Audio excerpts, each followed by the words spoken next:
Hey guys, welcome back to Obsessed with Videos for another cinema ticket update. In this one, I've got 9 cinema tickets to show, with one of them being a showcase ticket, 4 of them being Cineworld tickets, and the other 4 being View tickets. But before I start explaining about the cinema tickets I've just got some things I want to say that have happened over the past since I did my last update last month in September. So throughout this time, a lot of members of my family were coming down with a cold, and in early October it ended up hitting me.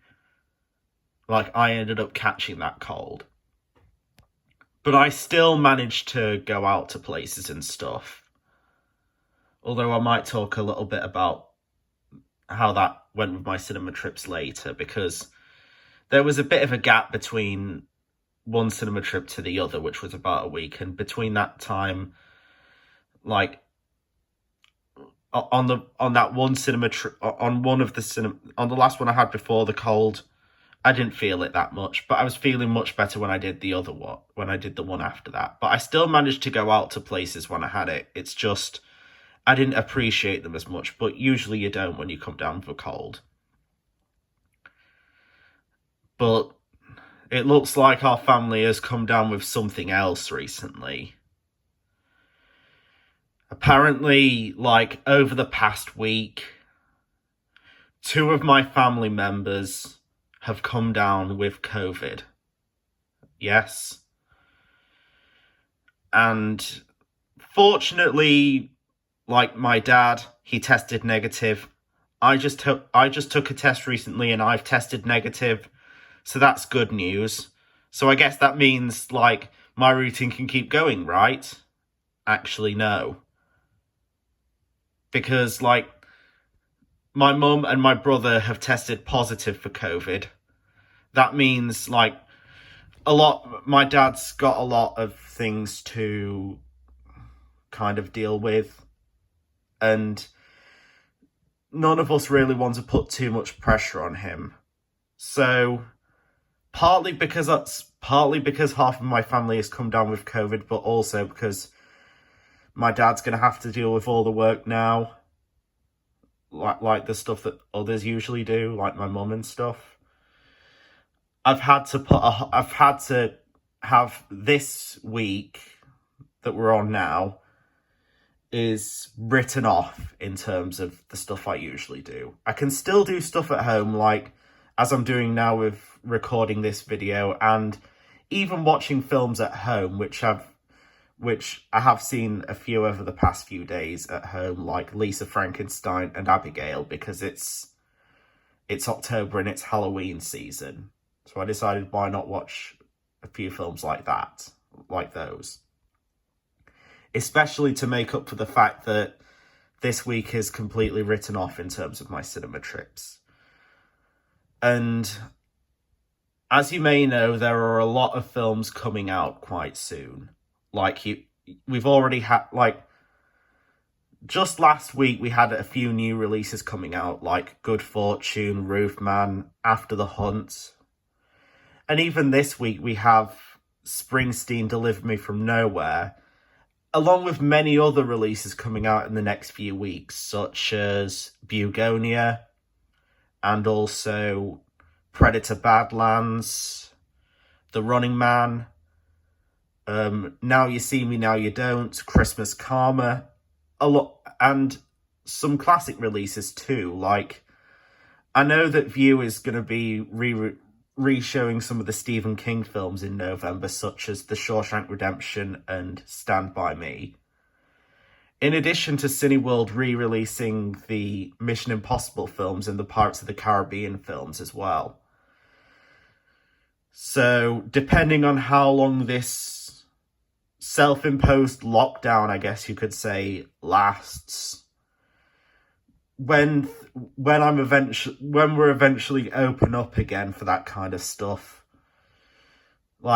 there's going to be a lot of there's going to be quite a bit of sacrificing that will have to be done for certain films, and some of them I will have to just watch at home. If it's an older film, I'll probably be able to access it because many of them we've got at home already. And so it would have been nice to see some of them on the big screen if possible, but if that's not possible, then watching them at home would be better than nothing at all. But in terms of new titles that have been coming out, I'd have to wait for them to either come to streaming or get them on DVD and or get them on home media, which will determine based on each of the films and what studios they come from as well. Because not every company has their own streaming service over here, and we don't. And in terms of my family, we don't own all of them either. So some of them we have to wait till they come out on home media, or even like use a VPN, or even just wait until like a few years later when they actually come to an accessible streaming service in the UK. So either one of those things would have to be done, is likely to have to be done for at least some of them. And this is not actually the first time that my family has had COVID. Like, the last time, like, we've actually had the disease before. Back in, like, March and April of 2023, so 3 years after the virus first took hold, as you may have known. And when we had COVID back then, all of us tested positive, I think. But my mum was especially impacted by the infection. So much so that she was bedbound for a few days. And, it gets worse from there. She wasn't eating much. She wasn't drinking much. In fact, she was barely eating and drinking anything, and she had very little energy. So much so that when she had when she needed to have a bath, she managed to have the bath just fine, but afterwards, it was pretty much catastrophic and frightening for all of us.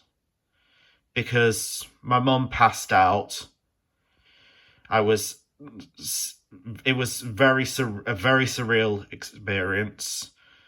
My dad and brother almost called 999, and my mum nearly went into hospital. But after I started actually panicking and stuff, my mum actually woke up, and that motivated her to take better care of herself during that time and actually start eating and drinking more and stuff. Still resting though, but it was just not a nice experience. I almost thought she died at that time. I almost thought she was done for, and that would have been really, really bad. It would have been terrible if that had happened.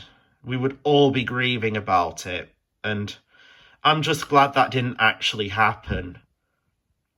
It was just a really difficult and frightening time.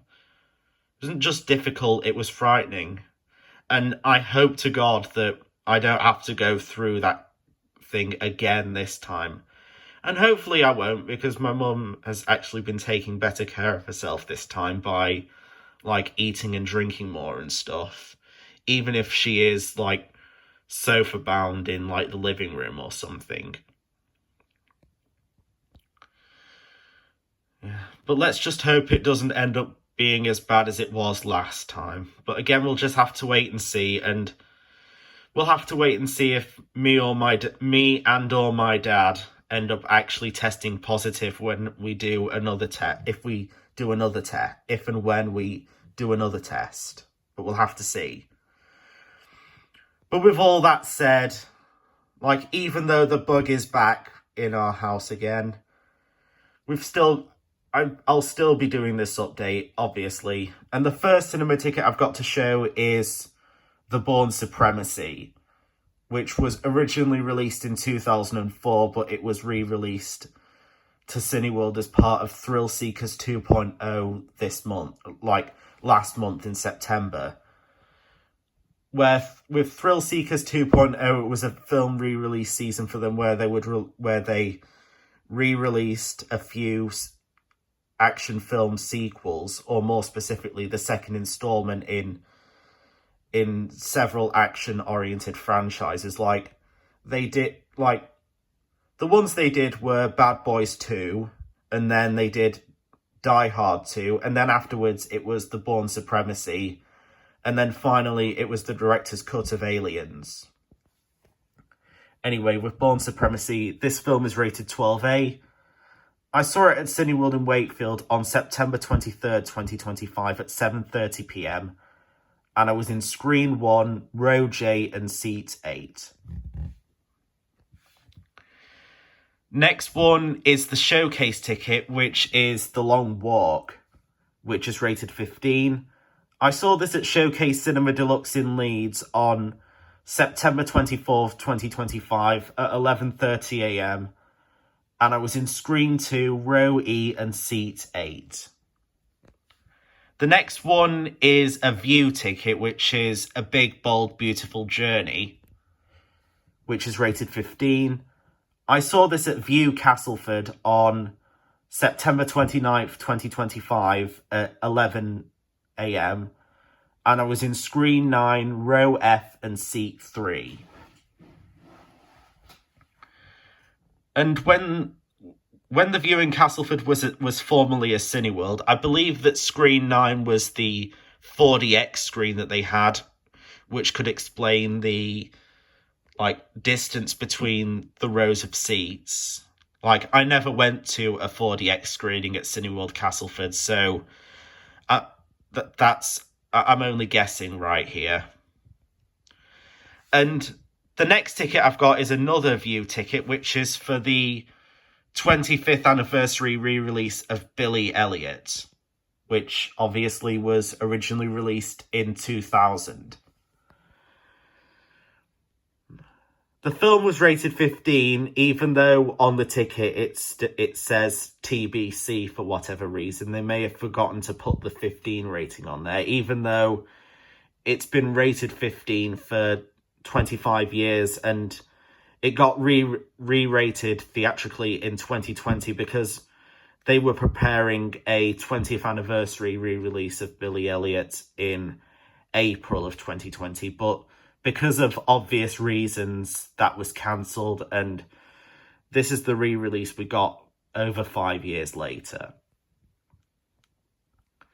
I saw this at View in Castleford on September 30th, 2025 at 18:10 or 6:10 p.m. and I was in Screen 5, Row D and Seat 11. Next one is another Cineworld ticket. This one is for American Psycho, which was re-released as part of the Cineworld 2025 horror season. The film is rated 18. I saw this at Cineworld in Wakefield, obviously, on October 7th, 2025 at 7:30 p.m. and I was in Screen 4 and I was in Row G and Seat 6. Next, and also with American Psycho, I've actually seen this film before. I watched it back in, I think it was July of 2020 during the pandemic, obviously. Obviously, it would have been during the pandemic if it was in July 2020. And I found it really funny the first time I watched it, and the second time round I watched it, like with this cinema viewing, there were a few parts that I found as funny as I did in 2020, but I think with the second time rewatching, there were some parts I didn't appreciate as much or didn't feel as special, but at the same time, like, I still enjoyed it for what it was. And the next ticket is another Cineworld ticket for the 30th anniversary re-release of GoldenEye. Which, with this re-release, it was rated 15. Like, I believe that when it originally came out in 1995, it was rated 12. Don't worry, that cough's not because of, I don't think that cough's because of COVID. It's because I'm talking a lot in this update. So just bear with me. I think the film was originally rated 12, both theatrically and on home video.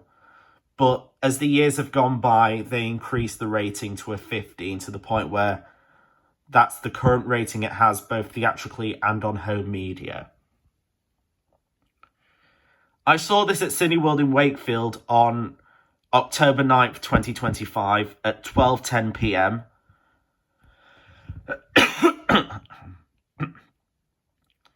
And I was in screen 9 and I was in row K and seat 8. Now back to view with another classic screening of Twilight, which originally came out in 2008. The film is rated 12A, so I think this is the first 12A rated film that I've seen at viewing Castleford, because I think that all of the others have been 15 rated films. And also when I went to see Twilight at View Castleford, instead of seeing like the BBFC card at the start, I actually saw the Irish IFCO, Irish Classification Office BBFC card. No, the Irish Film Classification Office rating card for 12A. And presumably this was from an old digital cinema print from 2008. What I was originally expecting to see before the film might have been the 2003 to 2011 BBFC card if they retained the UK 2008 digital cinema print, if it even existed or if it just existed on 35mm. And after the card, I was originally expecting to see the original logo for Contender Films, who originally released the film in the UK under a partnership with Summit Entertainment. Like, they still kept that partnership when they were under E1 Entertainment and then later Entertainment One. However, I wasn't expecting to see this, which was a prototype logo for E1 Films, which I think goes like this, where on a black background, the text, the font of E1 Films, which I think was in Arial black, white text on a black background was typed in, presumably as a prototype logo for E1 Films before they brought out their actual E1 Entertainment logo in 2009. And then after the E1 Films logo, the film proceeded with the original Summit Entertainment logo that was featured in the original print of the film, like using the Twilight variant of the 2007 to 2019 Summit Entertainment logo, which they also retained the still version of it at the end as well, like after the credits. So I think I got some unexpected surprises with this cinema trip, and some unexpected pleasant surprises at that. Some of which could, like the prototype E1 Films logo, could even be considered lost media. However, I didn't record any of the stuff at the cinema because, like, it's illegal to do so. And even though there are other people that do it online, not that I condone that kind of stuff, but if they want to do it, they're gonna do it, and it's not really any of my business to like do anything to them. They're just doing their own thing. If they get in trouble, they get in trouble. I'm not going to do anything to cause that. I'm not going to do any of that kind of stuff because Like, yeah, I'm not going to interfere with any of that stuff. I don't condone it, but I'm not going to interfere either. But I just don't do it. Full stop. Period. Anyway, I saw this at Viewing Castleford on October 14th, 2025 at 12:50 p.m. and I was in screen 10 and I was in row E and seat 3. And now that Lionsgate owns complete UK rights to the film because of their acquisition of Entertainment One back in 2023, or at least the side of Entertainment One that is not the family and brand side, which that part was merged into Hasbro Entertainment, but the main part of Entertainment One, like the film side, was acquired by Lionsgate. This film was pretty much a Lionsgate release, or I'd class it as a Lionsgate release. So this is also the first film that I saw at Viewing Castleford that wasn't released by either Universal Pictures or Sony Pictures Releasing International. And the next ticket I've got is a Cineworld ticket for Tron Ares, which is rated 12A. I saw this at Cineworld in Castleford on October 15th, 2025 at 7 p.m. and I was in screen 1, row J and seat 8. And the final ticket that I've got to show in this update is another View ticket with I Swear, which is a Studio Canal film, and thus the first film that I've seen at Viewing Castleford to be distributed by Studio Canal UK. So I think we've got an idea of what the first 4 distributors I've seen films from at Viewing Castleford are. Sony Pictures Releasing International, Universal Pictures, Lionsgate UK, and Studio Canal UK. Anyway, with this film, it was rated 15. I saw it at Viewing Castleford on October 16th, 2025 at 11 a.m. and I was in screen 2, row F and seat 4. So that concludes this update, and stay tuned for more videos coming soon, and see you later.